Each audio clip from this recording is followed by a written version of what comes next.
जैसे कि प्रीवियस क्लासें हो रही हैं। हिंदी साहित्य का इतिहास। हिंदी साहित्य का इतिहास अब लगभग समाप्त की ओर है।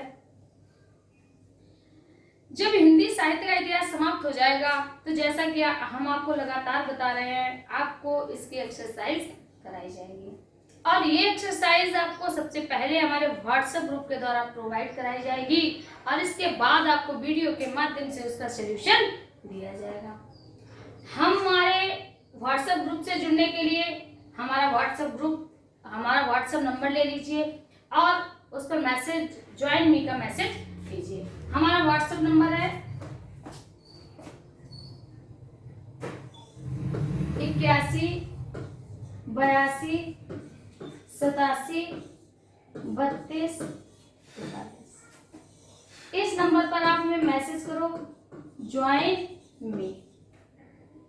जब आप हमें मैसेज करेंगे तो हम इसके कुछ रूल्स हैं जो हम आपको बताएंगे। अगर आपने उन्हें फॉलो किया तो हम आपको अपने व्हाट्सएप ग्रुप से जोड़ लेंगे।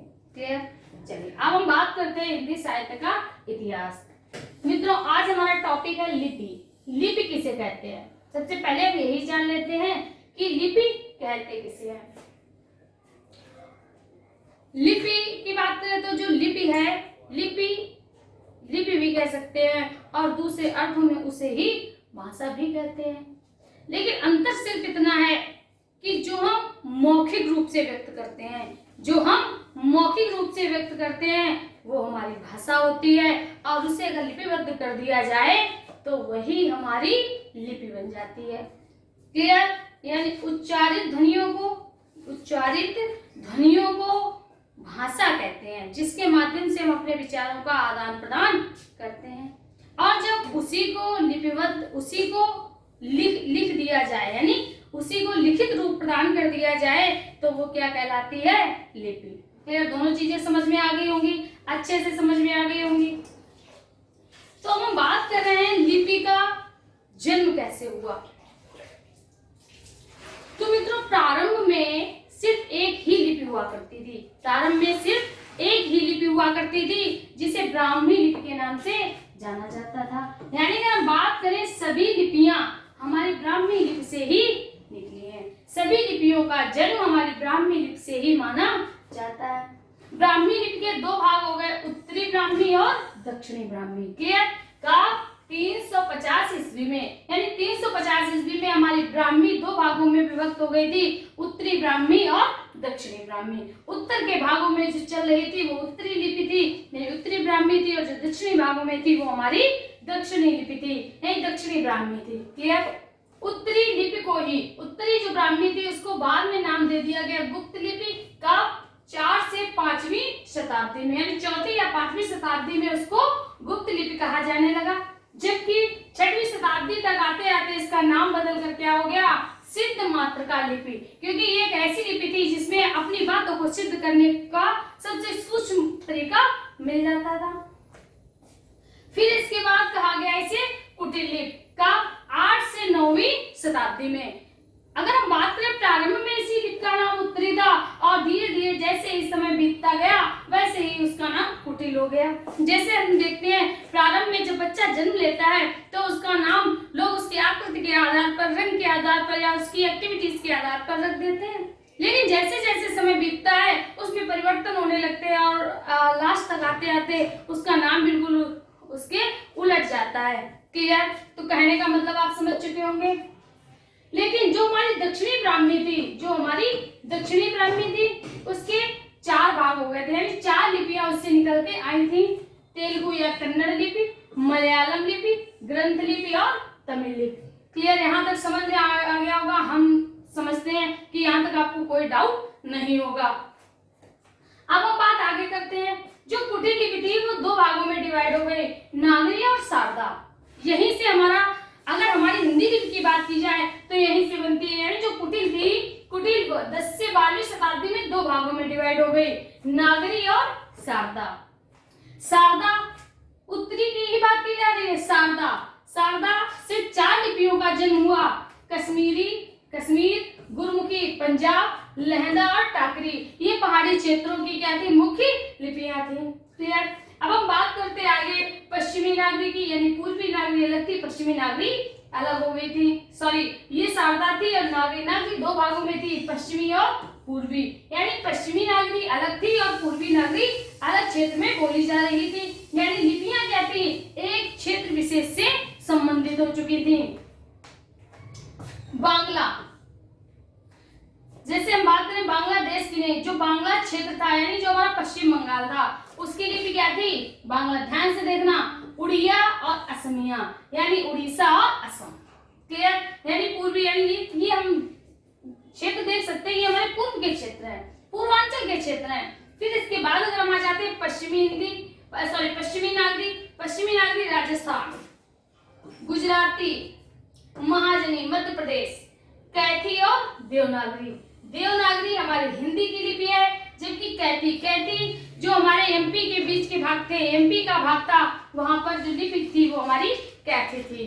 क्लियर, इतनी बात आपको समझ में आ गई होगी। तो हमें अगर हम बात करें अपनी हिंदी की, तो हमारी हिंदी की लिपि क्या है, हमारी हिंदी की लिपि है देवनागरी। हमारी हिंदी की लिपि है देवनागरी। तो हमें पढ़ना किसी है, देवनागरी लिपि को। हमने यहाँ तक जाना कि देवनागरी लिपि का जन्म कैसे हुआ। क्लियर, चलिए अब हम बात करते हैं देवनागरी लिपि की। इसे आप स्क्रीनशॉट कर लीजिए। अगर जो आपको समझ में नहीं आता है, आप कमेंट के माध्यम से हमें बता सकते हैं कि मैम ये हमें समझ में नहीं आया, तो हम उसे भेज देने की आपको कोशिश करेंगे और आपका डाउट भी क्लियर करेंगे। बात करते हैं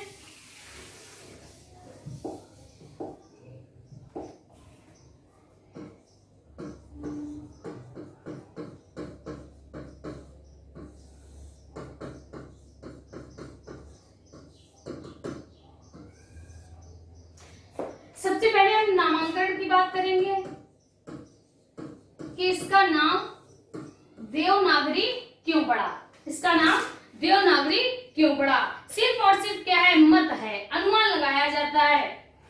देवनागरी दो शब्द, देव और नागरी, ध्यान से सुना। देखो, हम आपको हर चीज शब्दों के अर्थों के माध्यम से समझाने की कोशिश करते हैं, कारण है क्योंकि शब्दों को आप समझते हैं।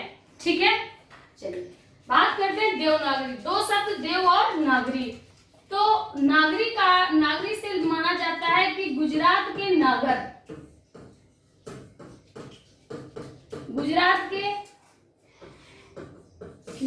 ब्राह्मणों के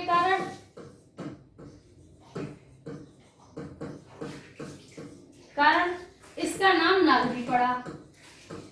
इसका नाम नागरी। क्लियर, यानी नागरी शब्द समझ में आ गया। नागरी नाम क्यों पड़ा था, गुजरात के नागर ब्राह्मणों ने इसका प्रयोग किया था, यानी इसका प्रचलन किया था, इसीलिए इसे नागरी कहा गया। अब इसके बाद आता है देव। जैसे ही इसका जन्म हुआ, यानी जैसे ही इसका नाम पड़ा, जैसे इसकी खोज हुई, इसने तुरंत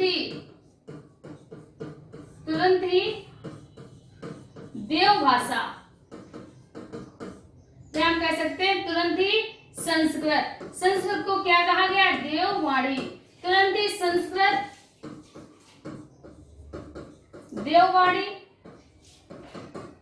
को लिपिबद्ध कर दिया। लिपिबद्ध मतलब लिखा, इसीलिए क्या कहलाई, देवनागरी कहलाई। क्लियर, समझ में आ गया होगा। यानी गुजरात के नागर ब्राह्मणों ने सबसे पहले इसका प्रचलन किया, यानी इसको जन्म दिया, और जैसे ही ये प्रचलन में आया, इसने क्या किया, तुरंत ही संस्कृत भाषा को लिपिबद्ध कर दिया, इसीलिए इसका नाम देवनागरी पड़ा। क्लियर, अन्य नाम,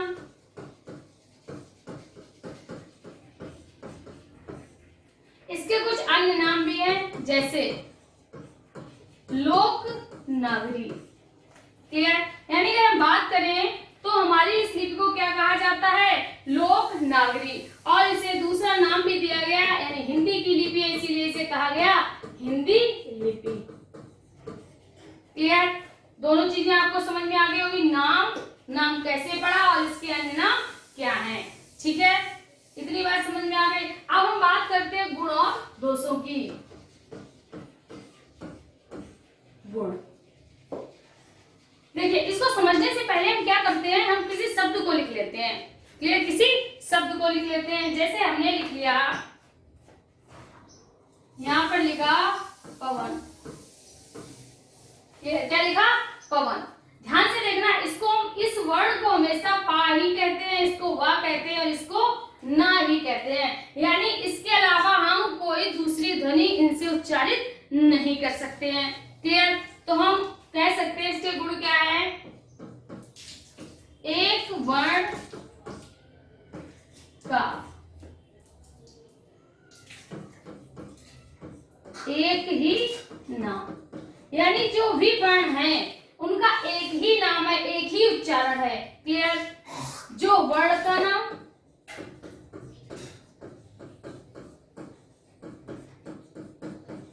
जो वर्ण का नाम,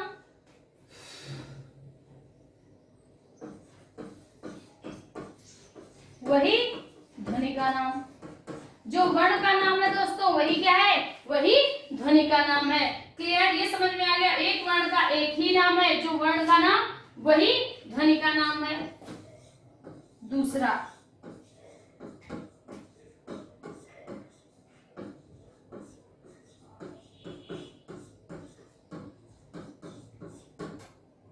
कोई मूक वर्ण नहीं है। मूक किसे कहते हैं? साइलेंट। यानी जो हमारी भाषा है इसमें, जो हमारी लिपि है इसमें कोई मूक वर्ण नहीं है। क्या है? कोई मूक वर्ण यानी साइलेंट वर्ण नहीं है। जैसे हम आपको बताते हैं। क्लियर? इंग्लिश की बात करें तो इसे बोला जाएगा नो, यानी इसमें जो के है वो क्या है हमारा, साइलेंट है, मूक है। लेकिन हिंदी में ऐसा नहीं है। हिंदी में ऐसा नहीं है। हिंदी में कोई भी मूक वर्ण नहीं है। क्लियर? समझ में आ गया होगा। Next,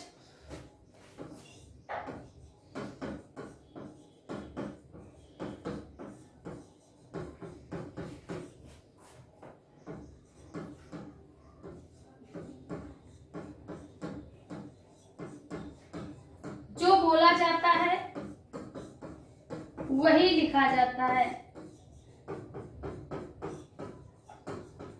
clear? अगर हम बात करें हिंदी के अंतर्गत तो हिंदी यानी देवनागरी लिपि में जो हम बोलेंगे वही लिखेंगे। क्लियर? जो हम बोलेंगे इसको वैसे ही हम लिखेंगे। इसके अलावा हम बात करते हैं बहुत सूक्ष्मतम। बहुत सूक्ष्मतम यानी कह सकते हैं सूक्ष्म से सूक्ष्म। सूक्ष्मतम यानी सूक्ष्म से सूक्ष्म अर्थ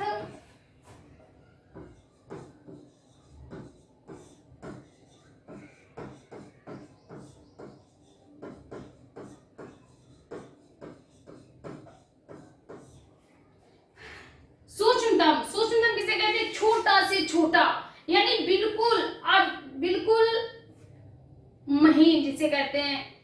उतना भी अर्थ अगर हमको प्रकट करना है तो वह गुण हमारी देवनागरी लिपि के पास है। यानी सूक्ष्मतम अर्थ प्रकट करने की क्षमता कौन रखती है? कौन रखती है?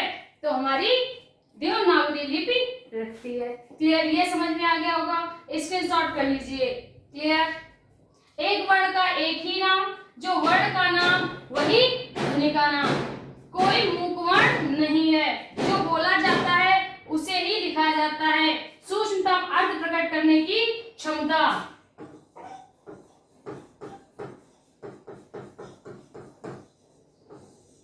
वैज्ञानिक पद्धति, इसे क्या माना गया है? वैज्ञानिक पद्धति माना गया है। क्लियर? इतनी बात समझ में आ गई। अब दोस्तों एक अर्थ हम आपसे पूछना चाहेंगे, यानी एक क्वेश्चन का अर्थ हम आपसे जानना चाहेंगे। अगर क्वेश्चन कभी आ जाता है देवनागरी लिपि को किस ओर से किस ओर लिखा जाता है, तो अगर हम बात करें इसके स्वरूप को, किसका स्वरूप क्या है, तो आपने देखा होगा कि हम इस तरफ से लिखते हैं और इस तरफ लिखते हुए चले जाते हैं। यानी कभी आप इधर से लिखना स्टार्ट करते हो, कभी नहीं करते हो। किधर से लिखना स्टार्ट करते हो? इधर से। क्योंकि जो हमारी देवनागरी लिपि है, जो हमारी देवनागरी लिपि है वो किधर से किधर को लिखी जाती है? बाएं से दाएं, बाएं से दाएं की ओर, दाएं की ओर। अगर आप कभी भूल भी जाएं कि बाएं से दाएं या कि दाएं से बाएं, तो हमेशा लिपि हमारी कौन सी है? देवनागरी। यानी किधर जाती है? देव, यानी दाएं तरफ चली जाती है। क्लियर? किधर जाती है? दाएं तरफ। कौन सी? देवनागरी लिपि। क्लियर? तो हम बात करते हैं आगे यानी इसके दोषों की। स्क्रीनशॉट कर लीजिए। स्क्रीनशॉट कर लीजिए। क्लियर? चलिए बात आगे करते हैं। दोस्त यानी कोई हमारी भाषा हो, चाहे कोई व्यक्ति हो, चाहे कुछ भी रहा हो, अगर उसके कुछ गुण हैं, तो उसके दोस्त भी उसके साथ ही लगे रहते हैं। और मानव की तो ये विशेषता है कि उसे गुण कम नजर आते हैं और दोस्त ज्यादा नजर आते हैं। क्लियर? तो हम बात कर रहे हैं आपने हिंदी देवनागरी लिपि की दोषों की। दोस्तों इसमें 403 टंकण 403 टंकण होने के कारण टाइपिंग में कठिनाई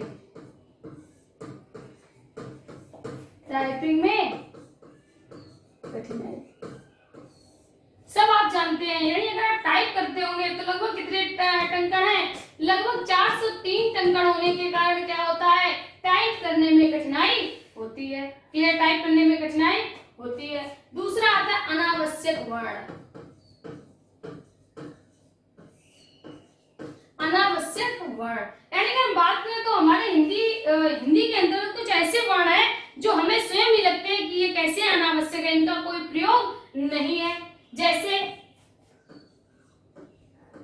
इंग्या, वहां, ड़ा। क्लियर? इसके अलावा पहले ये वर्ण हुआ करते थे, तो इनका प्रयोग कैसे अनावश्यक वर्णों के रूप में इनका प्रयोग माना जाता है। नेक्स्ट अगर हम बात करें समरूप वर्ण। समरूप वर्ण के कारण कठिनाई।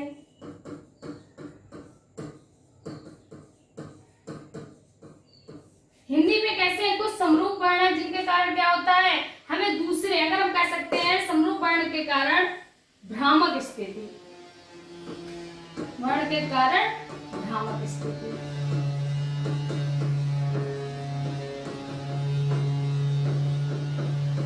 अब आपको देखना है भ्रामक स्थिति कैसे। जैसे अगर हमने यहाँ पर लिख दिया, ये आप क्या बता सकते हैं कि हमने ये क्या लिखा? हमने, अगर हो सकता है हमने ये खा लिखा हो, आपने इसे रब पढ़ लिया। क्लियर? हमने इसे खा पढ़ा, रब लिखा, आपने खा पढ़ लिया, कुछ भी हो सकता है। दूसरा, अगर हमने लिखा धा, ठीक है, और जल्दबाजी के कारण हमने क्या किया, ये ऊपर जो ये होता है ये हम लगाना भूल गए, हमने ये लिख दिया। अब आप क्या पढ़ोगे? धा को धा पढ़ने लगते हो, धा को धा पढ़ने लगते हो। यानी वही ये समरूप वर्ण के कारण भ्रामक स्थिति बनी रहती है। खा तथा धा, इसके अलावा खा तथा धा तथा मां। मां कैसे? मां लिखना है, ऐसे कर दो, भा बन जाएगा। तो ये कैसे है? इसमें समरूप वर्ण के कारण भ्रामक स्थिति बनी रहती है, एक जैसे भ्रामक स्थिति को उत्पन्न कर देते हैं। यानी इन्हें क्या कहा जाता है? समरूप वर्ण। क्या कहा जाता है? समरूप वर्ण। क्लियर? समझ में आ गया होगा? कोई दिक्कत? कोई दिक्कत नहीं। क्लियर? अब बात करते हैं आगे।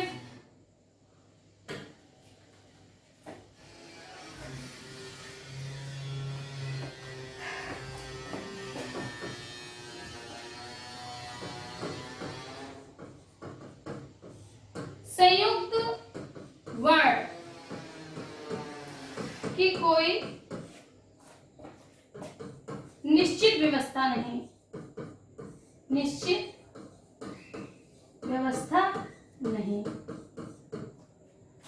संयुक्त वर्ण की कोई निश्चित व्यवस्था नहीं। नेक्स्ट आता है रा का अस्पष्ट संयुक्तीकरण। दोनों चीजें अलग अलग है। संयुक्त वर्ण, यहाँ पर क्या है? संयुक्त वर्ण। संयुक्त मतलब मिलाना, वर्ण मतलब वर्ण। जब वर्ण को संयुक्त किया जाता है, किसी दूसरे वर्ण में मिलाया जाता है, तो उसकी कोई निश्चित व्यवस्था नहीं है। जैसे हमें लिखना है रिक्त, रिक्त में हम का को क्या लिखेंगे? आधा लिखेंगे, तो का पूरा ऐसा होता है, लेकिन जब हमने इसे आधा किया तो ऐसे लिख दिया। क्लियर? यानी आधा अगर हम बात करें तो आधा तो इसका ये होता है। क्लियर? लेकिन क्या है, इसको इतना आधा मान लिया गया। अगर हमें लिखना है ग्लानि। तो ग्लानि में अगर ये पूरा गा है तो यहाँ पर क्या है, सिर्फ इस डंडे को हटा दिया गया, आधा कर दिया गया। समझ रहे हो कहने का मतलब क्या है? अगर हमें लिखना है त्याज्य,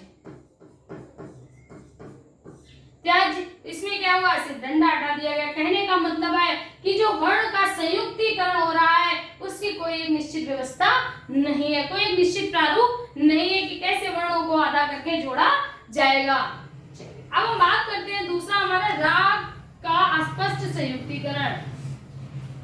दोस्तों राग की मात्राएं क्या है, आपने ये भी देखा होगा, एक ये राग की मात्रा होती है, दूसरी राग की मात्रा कैसी होती है, ये भी राग की मात्रा होती है। क्लियर, रा और रा। इसके अलावा चलिए और बात करते हैं। तो रा का स्पष्टीकरण, जैसे हमें लिखना है ट्रक, ट्रक आधा रा निकल रहा है, हमने यहाँ लगा दिया ट्रक। क्लियर, ड्रम लिखना है, यहाँ लगा दिया ड्रम हो गया। क्लियर, लेकिन वही हमें लिखना है कार्य, क्या लिखना है, कार्य, तो हमने रा कहाँ लगा दिया, ऊपर। क्यों लगाया, अगर अरे हम तो यहाँ लगा सकते थे ना। कारण क्या है, जो रा का है, रा का संयुक्तिकरण कैसा है, अस्पष्ट है। रा का संयुक्तिकरण कैसा है, अस्पष्ट है, यानी कोई एक निश्चित संयुक्तिकरण नहीं है। कैसा है, निश्चित संयुक्तिकरण नहीं है। समझ में आ गया होगा।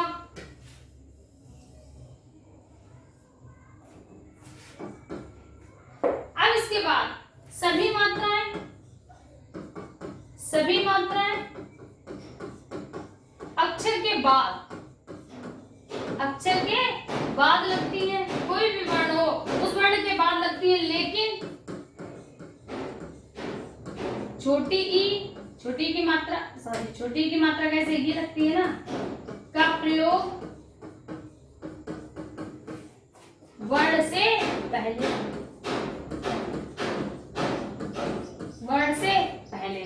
जैसे हमें लिखना है राजा, ठीक है, ध्यान सुनना, हमने लिखा राजा, तो रा के बाद लगाया, जा की मात्रा है, जा के बाद लगाई। अगर हमें लिखना है रानी, क्लियर, तो ना के बाद लगाए। अगर हमें लिखना है, इसी की जगह अगर हमें लिखना है अमित, अब देखो यहाँ पर हमने क्या किया, या हमें लिखना है ऋण, तो हमने क्या किया, मात्रा को वर्ण से पहले लगा दिया। क्लियर, मात्रा को वर्ण से पहले लगा दिया। तो ये कुछ दोष थे हमारी देवनागरी लिपि के। देवनागरी लिपि क्या है, हमारी हिंदी की लिपि देवनागरी है। जबकि अगर हम बात करें उर्दू, फारसी, अरबी की, तो इनकी लिपि क्या है, जस्ट उल्टा हो जाती है। क्योंकि आपने देखा होगा ये लिपियां इधर से शुरू की जाती हैं। क्लियर, ये लिपियां यानी हमारी भाषा इधर से शुरू की जाती है, जबकि हिंदी भाषा को लिखना हम यहाँ से स्पष्ट करते हैं, यहाँ से स्टार्ट करते हैं। तो आई होप आपको समझ में आया होगा। अब इसी के साथ कहना चाहेंगे कि जो हम आपको बताते हैं, आपका मार्गदर्शन करते हैं, आपसे कोई फीस तो नहीं लेते, आपसे कोई फीस तो नहीं लेते, सिर्फ आपसे एक रिक्वेस्ट करते हैं कि आप अधिक से अधिक इसको शेयर करिए, आप देखिए, क्योंकि हम चाहते हैं कि आप जीवन में उन्नति करें, आगे बढ़ें। और इसी के साथ साथ हम कहना चाहेंगे प्लीज आप अधिक से अधिक इसको शेयर करें, जिससे अधिक से अधिक लोगों तक हमारी बात पहुंच सके।